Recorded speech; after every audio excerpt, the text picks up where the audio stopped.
లేచి దక్షిణముగా వెళ్ళి యెరూషలేము నుండి గాజాకు పో అరణ్య మార్గంలో పరిగెత్తు అన్నాడండి. ఎందుకు పరిగెత్తాలో తెలియదు ఫిలిప్కి. ఏంటి ప్రభువా, ఇప్పుడే కొత్తగా సమరయులు ప్రజలందరూ మారుతున్నారు, అరణ్య మార్గంలో పొమ్మంటావేంటయ్యా, పోనీ ఇంకెక్కడికన్నా పెద్ద పట్టణాన్ని పంపిస్తే పర్వాలేదు కానీ అని ఏమన్నా ఎక్స్ప్లెనేషన్ అడిగాడండి. ఫిలిప్ మాట్లాడకుండా మళ్ళీ సంచి తగిలించుకొని అరణ్య మార్గంలో పరిగెడుతున్నాడు. ఎందుకు పరిగెడుతున్నాడో తెలియదు. వెళ్ళు. ఆ అరణ్య మార్గంలో పరిగెడుతుంటే దూరంలో అతనికి ఏం కనపడింది తెలుసా? రథం కనపడింది. రేపు వెళ్తానులే ప్రభా అంటే రథం వెళ్ళిపోయి ఉండేదండి. తర్వాత వెళ్తాను నాయనా, సరే చూస్తాను నాయనా ప్రభా, ఇప్పుడే పడుకున్నాను నిద్ర వస్తుంది అని ఉంటే రథం వెళ్ళిపోయేది.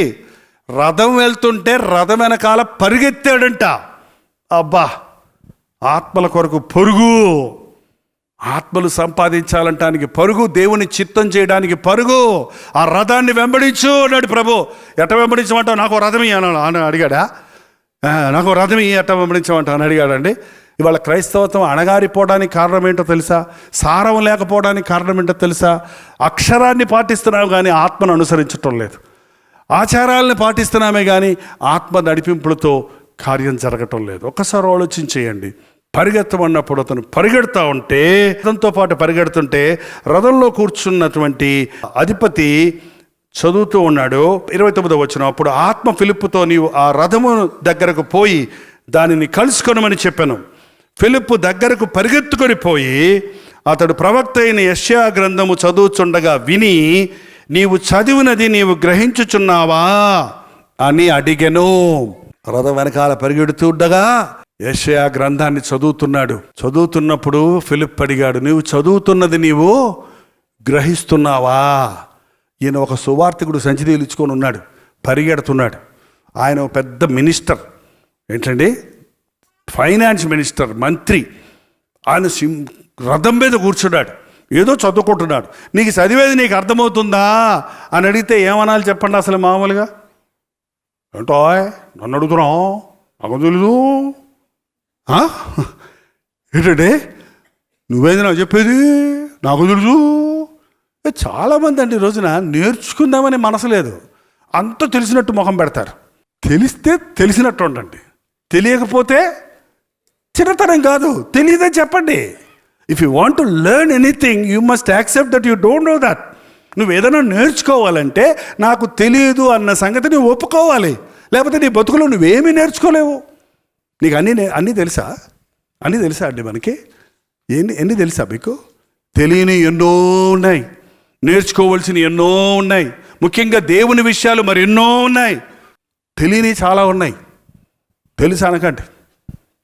అన్నీ తెలుసని ఎవరన్నా అలాగే అన్నాడట, నాకు అన్నీ తెలిసిపోయా అన్నాడు. ఒక్కటి చెప్పండి నాకు, నేను అడుగుతాను అన్నాడు. ఏంటి చెప్పా? ఏదైనా చెప్పేస్తావు చెప్పుకా, ఏదైనా చెప్తారు, చరిత్ర కానీ హిస్టరీ కానీ ఫిజిక్స్ కానీ ఏం కాదండి. నల్లగేది పచ్చగడ్డి తింటే తెల్లపాలు ఎట్టిస్తుందో చెప్పండి అన్నాడట. చెప్పండి, నల్లగేది పచ్చగడ్డి తింటే తెల్లపాలు ఎట్టిస్తుంది చెప్పండి. తెలుసా? ఎక్స్ప్లెనేషన్ చేయగలవా? ఏంటంటే కొన్ని విషయాలకు మన వివరణ లేదు. ఆ నపుంసకుల అధిపతి సత్యాన్వేషణలో ఉన్నారు కాబట్టి, నీకు తెలుసా, నీకు అర్థమవుతుందా అన్నప్పుడు ఏమన్నాడు చెప్పండి? అతడు ఎవడైనా నాకు త్రోవ చూపకుంటే ఎలాగూ గ్రహింపగలనని చెప్పి రథమెక్కి తనతో కూర్చుండమని ఫిలిప్పును వేడుకున్నాడు. ఆహా, ఎవరన్నా చెప్పబోతే నాకు ఎలా తెలుస్తాయారా? నా దగ్గర కూర్చొని ఈయన సేవకుడని కానీ ప్రభు పంపించాడని కానీ తెలీదు, కానీ తెలుసుకోవాలని ఆశ కలిగి ఉన్నది కాబట్టి కూర్చోబెట్టుకున్నాడు. మనం చిన్న పిల్లలతో మాట్లాడుతుంటేనండి బోల్డ్ సంగతులు తెలుసుకుంటాం. మనం చాలామంది అసలు పిల్లలతో మాట్లాడం. మీరు మాట్లాడతారా పిల్లలతోటి? మీ పిల్లలతో మాట్లాడండి, మీకు తెలియని కొత్త సంగతులు అంటే వాళ్ళు చెప్తారు. ఏంటండి నవ్వుతారు? నిజంగా చెప్తున్నాను. ఒక్కొక్కసారి పెద్దగా ఆరితేరిపోయిన ముసలోళ్ళకి తెలిసిన దానికంటే ఎల్కేజీ స్టూడెంట్ బాగా చెప్పగలుగుతాడు. వారికి తెలిసిన విషయాలు మనకు తెలియవు, వారి బాధలు మనకు తెలియవు, వారి పరిస్థితి మనకు తెలియదు. ఈ రోజున ప్రతి ఒక్కరిని మనం అర్థం చేసుకోవాలంటే అందరి చెప్పేది వినగలిగిన రోజు. నేను చాలామంది చెప్పేది వింటానండి, ఓపికతో వినటం అంటే చాలా ఇష్టం నాకు. ఎక్కువ విని తక్కువ తక్కువ సలహా ఇస్తా. చెప్తున్నప్పుడు నా ఎక్స్పీరియన్స్ ఎలా అవుతుందంటే, వింటున్నప్పుడు ఎంత విశాలమైన మనసు వస్తుందంటే, ఎంత భారం వస్తుందంటే, ఎన్ని రకాల కష్టాలు మనుషులకు ఉంటాయా, ఇన్ని రకాల కుటుంబ సమస్యలు ఉంటాయా, ఇన్ని రకాలైన జబ్బులు ఉంటాయా, ఇన్ని రకాలైనటువంటి బాధలు ఉంటాయా, ఇన్ని రకాలైనటువంటి క్రూరమైన మనుషులు, ఇంత ఘోరమైన క్రూరమైన మనుషులు ఉంటారా అనేది అర్థమవుతుందండి. మరి ముఖ్యంగా ఆ సమస్యలన్నీ పట్టుకెళ్ళి ప్రభు దగ్గర పెడితే వాటన్నిటికీ పరిష్కారాలు, సమాధానాలు నా బైబిల్లో నాకు దొరుకుతున్నాయి. మన సమస్యలన్నిటికీ సమాధానాలు ఎక్కడోనే తెలుసా అండి? పరిశుద్ధ గ్రంథంలో ఉన్నాయి. పరిశుద్ధ గ్రంథంలో ఏ సమస్యకైనా పరిష్కారము, ఏ సమస్యకైనా సమాధానం దొరుకుతుంది. అందుకనే దేవునితో సమయం గడపటం, మనుషులతో సమయం గడపటం చాలా ప్రాముఖ్యమైనది. మనుషుల బాధలు దేవునికి చెప్పడం, దేవుని యొక్క పరిష్కారాలు మనుషులకు చెప్పడం నిజమైన ఒక సేవకుడి యొక్క, ఒక ప్రవక్త యొక్క పని అండి. ఫిలిప్పు ఎక్కి కూర్చున్నాడు. ఏం చదువుతున్నాడని చూస్తే, ఆయన గొర్రె వల్లే వేదక తేబడను, బొచ్చు కత్తిరించు వాని ఎదుట గొర్రెపిల్ల ఎలాగో మౌనముగా ఉండెను, అలాగే ఆయన నోరు తెరవకుండెను అని చదువుతున్న భాగాన్ని చూసినప్పుడు 34వ వచనంలో, అప్పుడు నపుంసకుడు, ప్రవక్త ఎవని గురించి ఎలాగో చెప్పుచున్నాడు, తండ్రి గురించియా వేరొకని గురించియా, దయచేసి నాకు తెలుపమని ఫిలిప్పును అడిగాను. ఈ అధిపతి, నాకు చెప్పయ్యా, దయచేసి నాకు రక్షణ మార్గాన్ని గురించి చెప్పు, నాకు సమాధాన మార్గాన్ని గురించి చెప్పు, నేను దేవుణ్ణి ఆరాధించాలంటే అసలు దేవుడి గురించి నాకు చెప్పు, నిజ దేవుడి గురించి నాకు చెప్పు. మా ఇథియోపియాలో రకరకాల పద్ధతుల్లో మేము ఉన్నాం.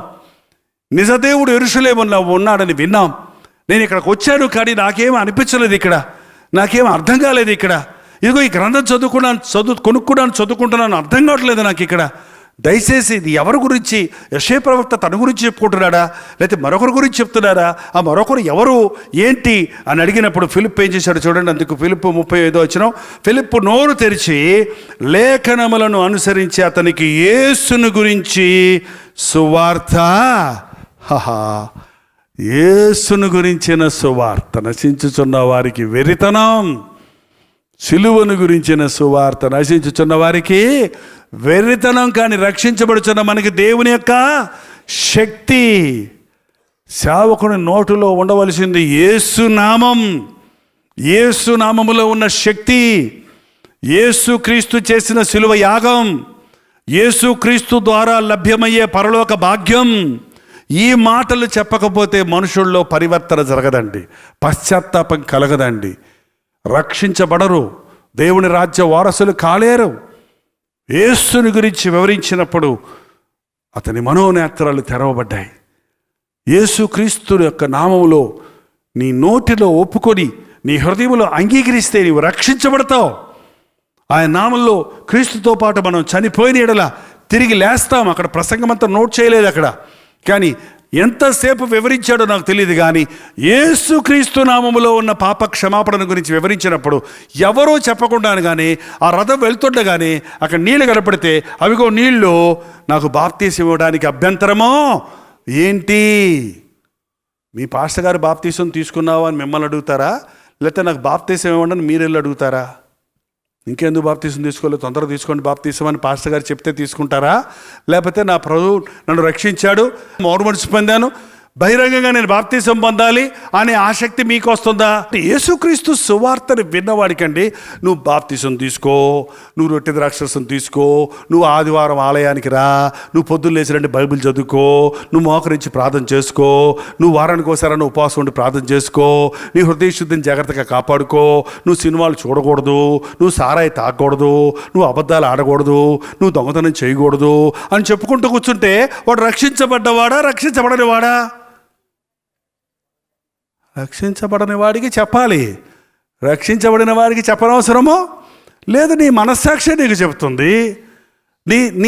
నీవు దేవునితో సమాధాన పడ్డావు కాబట్టి నీ హృదయంలో మార్పు కలుగుతుంది. ఈ రోజున చర్చెస్కి వెళ్ళే వాళ్ళందరూ నిజంగా రక్షించబడిన వారా? యేసు ప్రభువుని నమ్ముకున్నానన్న వారందరూ నిజంగా రక్షించబడ్డారా? నువ్వు ఏం చదువుతున్నావో బైబిల్లో నీకు అర్థమవుతుందా? నువ్వు ఏం చేస్తున్నావో ప్రార్థన నీవు దాన్ని గ్రహించుకుంటున్నావా? నీ భక్తి నిజమైనదేనా? నీ భక్తి నీకు శక్తినిస్తుందా?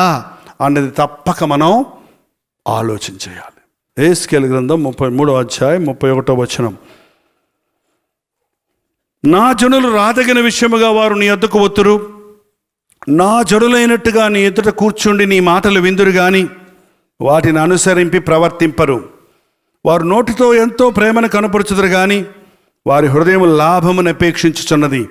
నీవు వారికి వాయిద్యములు బాగుగా వాయించుచు మంచి స్వరము కలిగిన గాయకుడిగా ఉన్నావు. వారు నీ మాటలు విందురు గాని వాటిని అనుసరించి నడుచుకొనరు. రాదగిన విధముగా వస్తారు, ఎదుట కూర్చుంటారు, నీ మాటలన్నీ వింటారు, కానీ వాటిని అనుసరించరు. జస్ట్ ఇమాజిన్ అండి, చర్చెస్కు వెళ్ళే విశ్వాసులందరూ విన్న దేవుని మాటల ప్రకారంగా బ్రతికితే అసలు మనం ఎలా ఉంటామంటారు? క్రైస్తవత్వం ఈ రోజున ఎలా ఉంటుందంటారు? క్రైస్తవుల కుటుంబాలు ఎలా ఉంటాయి అంటారు? పరలోకాల్లాగా ఉంటాయి. నీ దేవుడు నాకు కావాలని వాక్యానుసారంగా జీవించే నీ వెంట 10 మంది పడి నీ ప్రభువును నమ్ముకుంటారు. కానీ మనం వింటున్నాం, చదువుతున్నాం, కానీ ఆ ప్రకారంగా ప్రవర్తించటం లేదు, ఆ ప్రకారంగా జీవించటం లేదు. వ్రాయబడిన ప్రకారం మీ నిమిత్తమే కదా నా నామం అన్ని జనుల మధ్య దూషణ పాలవుచున్నది. మనం వింటున్నామండి, అబద్ధం ఆడకూడదని వింటున్నాం. ఎంతమంది నిజంగా చెప్పండి ఇక్కడ అబద్ధం ఆడుకుంటున్నారు? ఎంతమంది సినిమాలకు వెళ్తున్నారు? ఇంకా కాకపోతే మేము సినిమా హాల్లో సినిమా చూడలేదు అంటారు. కావాలంటే టీవీలో చూస్తున్నాం అంటారు. ఇప్పుడు సెల్ ఫోన్లో చూస్తారంటండి. మొన్న ఎవరో చెప్తున్నాడు, ఒప్పుకుంటున్నాడు, అన్నా నన్ను క్షమించన్నా, నేను సంఘంలో అన్నీ చేస్తున్నాను కానీ సినిమాల నుంచి విడుదల లేదు. ఎప్పుడు పోతున్నావు ఆ సినిమా కంటే? ఎప్పుడు పోలేదన్నా, సెల్ ఫోన్లో రికార్డ్ చేసుకొని ముసుకేసుకొని చూస్తున్నాను అని అంటాడు. అపవిత్రమైన వాటిని, వ్యర్థమైన వాటిని చూడకుండా నా కడులు తిప్పివేయి. నిజంగా యేసయ్యను వెంబడించేవారు, యేసు ప్రభువు నా దగ్గర నుంచి ఏమి ఎదురు చూస్తున్నాడండి? మీ దేహము దేవుని ఆలయమైనది, మీరు విలువ పెట్టి కొనబడిన వారు, మీరు మీ సొత్తు కాదు. మీ దేహములతో దేవునిని మహిమ. ఒక్క వాక్యం చాలు మన జీవితంలో పాపం జోలికి పోకుండా ప్రభు సాక్షులుగా బ్రతకడానికి. ఈ రోజున క్రైస్తవులకు కూడా బాధలు ఎందుకు? క్రైస్తవులకు కూడా వ్యాధులు ఎందుకు? క్రైస్తవులకు కూడా సమస్యలు ఎందుకు? క్రైస్తవులు కూడా దరిద్రతలు ఎందుకున్నారు? క్రైస్తవులు కూడా అందరిలాగానే ఎందుకు బాధలు పడుతున్నారు అన్నదానికి ఒకటే సమాధానం అండి, వాక్యానుసారంగా మనం జీవించటం లేదు. అప్పు చేయొద్దు, అప్పిచ్చువాడు అప్పు చేయవానికి దాసుడు. మీరు విలువ పెట్టి కనబడిన వారు కనుక మనుషులకు దాసులు కాకండి. ఆ ఒక్క మాట వెంబడిస్తే మనం అప్పులు ఉన్నాయి అని చెప్పాల్సిన అవసరం ఉంటుందా? అక్కర్లేదు. యెహోవా ఈరే, నా ప్రభువు నాకు సహాయము చేస్తాడు. నేను రోషంగా చెప్తున్నా, 46 సంవత్సరాల నుంచి సేవ చేస్తున్నా. నా కొరకు కానీ సేవ కొరకు కానీ ఇంతవరకు నేను ఎప్పుడు అప్పు తీసుకోలేదు, అప్పు చేయలేదు, లోన్ తీసుకోలేదు, అడుక్కు తినలేదు. నేను నమ్మిన నా దేవుడు ఎప్పుడు ఏది కావాలో అప్పుడు ఎన్ని లక్షల బిల్లులు కట్టవలసి వచ్చినా 1వ తారీఖు క్లియర్ చేయడానికి ప్రభు సాయం చేస్తున్నాడు. నీ ద్వారా ఇస్తాడో, మరొకరి ద్వారా ఇస్తాడో, మరొకరి ద్వారా ఇస్తాడో, ఎవరి ద్వారా కానుకొచ్చినా నేను ఒకటే నమ్ముతాను, అది దేవుని ద్వారానే వచ్చింది. మీ చేతిలో ఉన్న డబ్బు ఎక్కడి నుంచి వచ్చింది? మీకు నాది అంటుంటారు కొంతమంది. ఎక్కడిది మీకు? నాది, నా కష్టార్జితం, మా కంపెనీ వాళ్ళు ఇచ్చారు. ఆ కంపెనీ వాళ్ళ ద్వారా దేవుడు ఇప్పించాడు నీకు. ఏంటండి? పంటల ద్వారా ఇప్పించాడు, మరొకటి ద్వారా ఇప్పించారు. ఎవరి ద్వారా మనకు వచ్చినా అది ఎక్కడి నుంచి వచ్చిందని నమ్మాలి మనం. దేవుని ద్వారా వచ్చింది.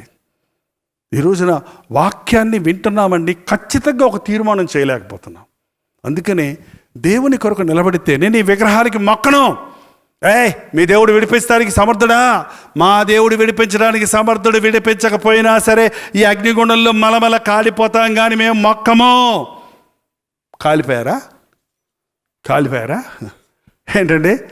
మళ్ళీ అదే రాజు అంటాడు, ఇదిగో శద్రకు మెషకు అబేద్నెగోల దేవుడే నిజమైన దేవుడు. ఆ దేవుని జోలికి ఎవరన్నా వచ్చారా మీ ఇల్లు పెట్టకుప్ప అయిపోద్దని చెప్పాడు అటండి ఆ రాజు. మనం ఎందుకు దేవుడిని శోధించాం? మనం ఎందుకు రుజువుపరచాం దేవుని శక్తిని? మనం సాతానికి సలాం చేసేస్తున్నాం, సాతానికి లోబడిపోతున్నాం, అందరితో కలిసిపోతున్నాం. వాక్యం ఎరిగిన వాళ్ళమే, దేవునికి ఏది ఇష్టమో ఏది ఇష్టం లేదో తెలుసు, కానీ మన ఇష్టానుసారంగా లోకానుసారంగా పోతున్నాం కాబట్టి అందరితో పాటే మనం కూడా బాధలు పడుతున్నాం. పాపులలో చేరక ప్రత్యేకంగా ఉన్న ప్రభువుని వెంబడించేవాడు, మీరు దేవుని నామాన్ని మహిమపరచగలుగుతారు. ఈ రోజు నుంచి ఒక తీర్మానం చేయండి. మీ ఇళ్లలో కష్టాలు వచ్చినప్పుడు, శ్రమలు వచ్చినప్పుడు, శోధనలు వచ్చినప్పుడు, ఇబ్బందులు వచ్చినప్పుడు, వ్యాధులు వచ్చినప్పుడు మీరు చేయవలసింది ఒకటే, మోకరించి ప్రార్థించండి. ఎక్కడ నీ ఆజ్ఞను మీరాను, ఎక్కడ నిన్ను బాధ పెట్టాను, ఎక్కడ నీ చిత్తాన్ని దాటాను, ఎందుకు నాకు ఈ అవస్థ వచ్చింది, ఎందుకు నాకు ఇబ్బంది వచ్చింది, ఎందుకు నాకు ఈ పరిస్థితి వచ్చింది అని మీరు ప్రార్థించుకొని పశ్చాత్తాపడితే ఎప్పుడు ప్రభు సిద్ధంగా ఉన్నాడు. నేనే నా చిత్తానుసారంగా నీ పాపములు తుడిచివేయుచున్నాను, మరెన్నడూ నేను వాటిని జ్ఞాపకం చేసుకోను. యేసు ప్రభు దగ్గర ఒప్పుకున్న పాపం క్షమించబడుతుంది కానండి, ఎప్పుడు కూడా శిక్షించబడదు. ఎందుకంటే శిక్ష అంతా ఆయన సెలవులో భరించాడు. కావలసినంత క్షమాపణ సిద్ధంగా ఉంది ఆయన దగ్గర. అడిగితే ఇస్తారంటున్నాడు. మన పాపములను మనం ఒప్పుకొనిన ఎడల ఏంటంటే చేయాల్సింది, మన పాపాలు ఏం చేయమంటున్నాడు? నేను పాపినయ్యా అని మనస్ఫూర్తిగా నీవు ఒప్పుకుంటే మరుక్షణంలో నీవు నిర్దోషివి, క్రీస్తు రక్తంలో కడగబడిన వ్యక్తిగా ఉన్నావు. నమ్ముట నీ వలనైతే నమ్మువారికి సమస్తం సాధ్యం. ఒప్పుకోవటం మన పని, క్షమించటం ఆయన పని. అంటే ఈ రోజు నుంచి ఒక తీర్మానం చేయండి. ఒక బైబిల్ పాసేజ్ చదివినప్పుడు ఈ రోజున నాతో ఏం మాట్లాడుతున్నావని అడిగి చదవండి. ఆ రోజు స్పష్టంగా సూటిగా దేవునితో మాట్లాడతాడు. ఒక విషయంలో దేవుని చిత్తం తెలుసుకోవాలన్నప్పుడు, ప్రభా నీ చిత్తం చేయడానికి నేను సిద్ధం, నాతో చెప్పమని మోకరించి ప్రార్థన చేసి అడగండి. ఏది చెయ్యాలో నీకు స్పష్టంగా దేవుడు చెప్తాడు. ఒక కష్టం వచ్చినప్పుడు నాకు ఎందుకు కష్టం వచ్చిందని నీ దేవుడి దగ్గర మొరపెట్టు, దాని కారణాన్ని దేవుడు నీకు తెలియజేస్తాడు. యేసు ప్రభుతో అనుక్షణము సంబంధం కలిగి ఆయనతో సంభాషణ చేసుకునేది నిజమైన క్రైస్తవ భక్తి. కానీ వారానికి ఒకసారి చర్చికి వెళ్ళి రావటమో, అప్పుడప్పుడు ఆచారాన్ని వెంబడించటమో కాదు. కానీ దేవునితో బ్రతకటం, దేవునితో నడవటం నిజమైన క్రైస్తవ భక్తి. ఈరోజు నుంచి క్రీస్తుతో పాటు నడవటం అభ్యాసం చేసుకుందాం. ప్రతిసారి వాక్యం చదివినప్పుడు గ్రహించుకుందాం.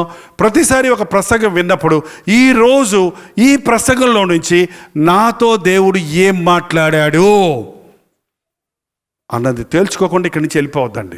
ఈరోజు నేను దిద్దుకోవలసిందేంటి, ఈరోజు నేను నేర్చుకోవాల్సిందేంటి, ఈరోజు ఈ వాక్యంలో నేను నమ్మవలసిందేంటి, ఈరోజు ఈ వాక్యం ద్వారా నేను ఒప్పుకోవాల్సిందేంటి, ఈరోజు ఈ వాక్యం ద్వారా నాకు ఇచ్చిన వాగ్దానం ఏంటి అని ఒక 10 ప్రశ్నలు మీ బైబిల్లో రాసుకొని మీరు వాక్యం చదివినప్పుడు, ప్రసంగం విన్నప్పుడు ప్రశ్నించుకుంటే మీకు చక్కటి సమాధానాలు దొరుకుతాయి.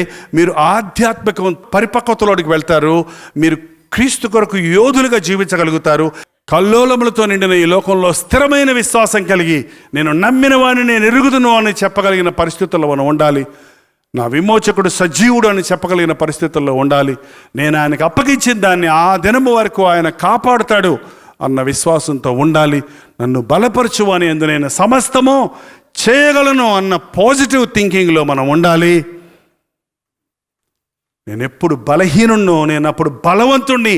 కారణం బలహీనత నాది, బలవంతుడైన దేవుడు నాకు తోడున్నాడు అన్న విశ్వాసం కలిగి ఉంటే ఈ లోకంలో చిన్న చిన్న సమస్యలు, రోగాలు, అప్పులు, ఆర్థిక ఇబ్బందులు, శత్రువులతో పోరాటాలు, నీ మీద పగబట్టిన వారు, నీ మీద అసూయపడిన వారు, నిన్ను ద్వేషించేవారు, ఈ పరిస్థితులన్నిటిలో కూడా అల్లకల్లోలమైపోకుండా నీ జీవితం స్థిరమైన క్రైస్తవ భక్తిని కలిగి ఉంటావు. అట్టి భక్తిని దేవుడు మనందరికీ ఇచ్చును గాక. లేచి నిలబడండి, ప్రార్థన చేసుకుందాం. ప్రతి ఒక్కరు ఒక చిన్న ప్రార్థన చేసుకుందాం. ఆచార భక్తి నుంచి నన్ను విడిపించయ్యా. ఏం చదువుతున్నానో, ఏం వింటున్నానో, ఏం ప్రార్థిస్తున్నానో దాని ప్రకారంగా నీ అడుగు జాడల్లో నడిచే కృప నాకు దయచేయి. దేవుడు మీ మనసంతా ఎరిగినవాడు, మీ బాధంతా ఎరిగినవాడు, మీ చిక్కులన్నీ ఎరిగినవాడు, మీ సమస్యలన్నీ ఎరిగినవాడు. ఒక్క మాట చెప్పండి, నన్ను జ్ఞాపకం చేసుకో అని చెప్తే చాలు. నీ అవసరతలన్నీ ఆయనకు తెలుసు. నన్ను కనికరించు అని చెబితే చాలు. నిన్ను క్షమించడానికి ఆయన ఎప్పుడు సిద్ధంగా ఉన్నాడు. నాకు సహాయం చేయి అని అడిగితే చాలు. చేతిని చాపి నిన్ను లేవనెత్తడానికి నీ ప్రభు ఎప్పుడు సిద్ధంగా ఉన్నాడు. చిన్న ప్రార్థన అయిన అంతరంగంలో నుంచి రాని, హృదయాంతరంగంలో నుంచి వచ్చే కేకే ప్రార్థన అనే ఒక దైవజనుడు అన్నట్టుగా ఒక కేక వేయండి దేవునికి. ఎంతకాలం ఈ ఆచార భక్తి నాలో ఉంది నాయన, ఎంతకాలం సారం లేని భక్తిలో నేను ఉన్నానయ్యా, ఎంతకాలం ఈ సమస్యల వలయంలో ఉండాలయ్యా, ఎంతకాలం ఈ పేదరికంలో నేను ఉండాలి నాయన, ఎంతకాలం నాయన నా ప్రార్థనలకు జవాబులు లేవే అన్న నిరుత్సాహంలో ఉండాలయ్యా. ఈరోజు ఒక అద్భుతం నా జీవితంలో జరిగించు, ఒక్కసారి నన్ను దర్శించు ప్రభువా. నీతో సహవాసం చేస్తానయ్యా, నీ అడుగు జాడల్లో నడుస్తానయ్యా. నేను నిన్ను ఆత్మతో సత్యముతో ఆరాధిస్తానయ్యా. నీకు ప్రార్థనలో మొరపెట్టుకుని నా హృదయమును కుమ్మరించుకుంటానయ్యా. నాకు సహాయం చేయని ప్రభువుని అడగండి. మనుషులు నమ్ముకొని మోసపోయానయ్యా. ప్రభు నీ పాదాల చెంతకు చేరుతున్నానయ్యా. నీ నామములో ఏమడిగినా ఇస్తానన్నావు కదా. నీ నామములో ఎంత శక్తి ఉంది నాయన. యేసు క్రీస్తు నామములో రక్షణ ఉంది, స్వస్థత ఉంది, విజయం ఉంది, పాప క్షమాపణ ఉన్నదని తండ్రి, పరలోక రాజ్య వారసత్వం ఉందని మరొకసారి యేసుక్రీస్తు నామాన్ని గురించి ఈ రాత్రి విన్నానయ్యా. యేసు నామములో ఉన్న జయం నాకు దయచేయి తండ్రి. నీ నామం అన్ని నామముల కంటే హెచ్చించబడిన ఈ నామాన్ని నేను విడిచిపెట్టకుండా సహాయం చేయి నాయన. ఈ లోకంలో ఉన్న కల్లోలాల మధ్యలో, కష్టాల మధ్యలో, శోధనల మధ్యలో, పోరాటాల మధ్యలో నిన్ను విడువక నిన్ను ప్రేమించే శక్తి నాకు దయచేయి. నేను దేవుని బిడ్డలను చెప్పుకున్నట్టుగాని నీ బిడ్డగా బ్రతకడానికి నాకు సహాయం చేయి నాయన. చెప్పుదురే కానీ చేయరన్న పరిచయుడి భక్తి నాకు వద్దయ్యా. వేషధారణ భక్తి నాకు వద్దయ్యా. సమయానుకూలంగా చంచలమైన భక్తి నాకు వద్దు నాయన. స్థిరమైన భక్తి నాకు దయచేయి తండ్రి. అన్ని సమయాలలో నీ యందు విశ్వాసము విడిచిపెట్టక బ్రతికే బ్రతుకు నాకు దయచేయి అని నోరు తెరిచి ప్రార్థన చేద్దాం. నోరు తెరిచి ఒక్క మాట దేవునితో చెప్పండి. నేను చేస్తున్నప్పుడు కాదు, మీరు చెప్పండి. మీ స్వరం వినాలని దేవుడు ఆశపడుతున్నాడు. మీ మెల్లని స్వరం వినాలని దేవుడు ఆశపడుతున్నాడు. నీ కోరికలు తీర్చాలని ఆశపడుతున్నాడు. నీ ప్రార్థనకు జవాబు ఇవ్వాలని ఆశపడుతున్నాడు. ఆకాశం నుంచి తొంగి చూస్తున్నాడు. ఈ సమయంలో చెవియొగ్గి ఆలకిస్తున్నాడు. నీ ప్రార్థన నీ హృదయంలోనికి చూస్తున్నాడు. నీ హృదయంలో ఉన్న ఆ గుబులు, ఆ దిగులు, ఆ వేదన, ఆ బాధ, ఆ సస్పెన్స్, ఆ యొక్క అనుమానాలు, ఆ యొక్క బాధలు, ఆ ప్రశ్నలు, ఆ యొక్క కలవరము ప్రతిదీ చూసే దేవుడు తను గొప్ప కార్యాన్ని జరిగిస్తాడు. గొప్ప కార్యాన్ని జరిగిస్తాడు. ఆ నపుంసలాధిపతి ఎక్కడి నుంచో వచ్చినోడిని చూసి అతన్ని రక్షణను నడిపించాలని తన సేవకుడిని పంపించినట్లుగా ఈరోజు తన పరిశుద్ధాత్మను నీ మీద కుమ్మరింపజేస్తున్నాడు. పరిశుద్ధాత్ముడు నిన్ను సర్వ సత్యములోనికి నడిపిస్తాడు. ఇది కుడి ఎడమలకు తొలగకుండా ఇదే దారి, ఇందులో నడవండని చెప్పే పరిశుద్ధాత్ముడు మనకు తోడుండగా దిగులెందుకు, భయమెందుకు, చింతెందుకు? యేసయ్య నాకు సహాయం చేయని నోరు తెరిచి ప్రార్థన చేయండి. పరిశుద్ధుడా, పరిశుద్ధుడా, ప్రేమగల తండ్రి, ఒక్కసారి మమ్మల్ని చూడు నాయన. నాయన యేసు నామములో ఉన్న శక్తిని గురించి ఈ రాత్రి మరింతగా మేము గ్రహించుకోవడానికి సహాయం చేయి. నా నామములో ఏమడిగినా ఇస్తానన్నావు గనుక ప్రతిసారి మాకు సమస్య కలిగినప్పుడు, ప్రతిసారి మాకు వ్యాధులు కలిగినప్పుడు, ప్రతిసారి మాకు కష్టములు కలిగినప్పుడు, ప్రతిసారి మేము దోషములు చేసినప్పుడు మోకరించి నీ నామములో ప్రార్థించే శక్తిని నీ బిడ్డలకు దయచేయి నాయన. నీవు ఆశీర్వదిస్తే అది ఎన్నటికి ఆశీర్వాదము తండ్రి. ప్రతి ఒక్కరి హృదయ వాంఛలను తీర్చి, ప్రతి ఒక్కరి హృదయములో సంతుష్టిని కలుగజేసి నీ సన్నిధిని అనుగ్రహించమని యేసు క్రీస్తు నామములో అడుగుచున్నాము తండ్రి. మన తండ్రి అయిన దేవుని యొక్క ప్రేమయు, కుమారుడైన క్రీస్తు యొక్క కృపయు, ఆదరణకర్త అయిన పరిశుద్ధాత్మ యొక్క సహవాసమును కూడి వచ్చిన మనందరికీ ఇప్పుడును సదాకాలమును తోడై ఉండునుగాక. ఆమేన్, ఆమేన్, ఆమేన్.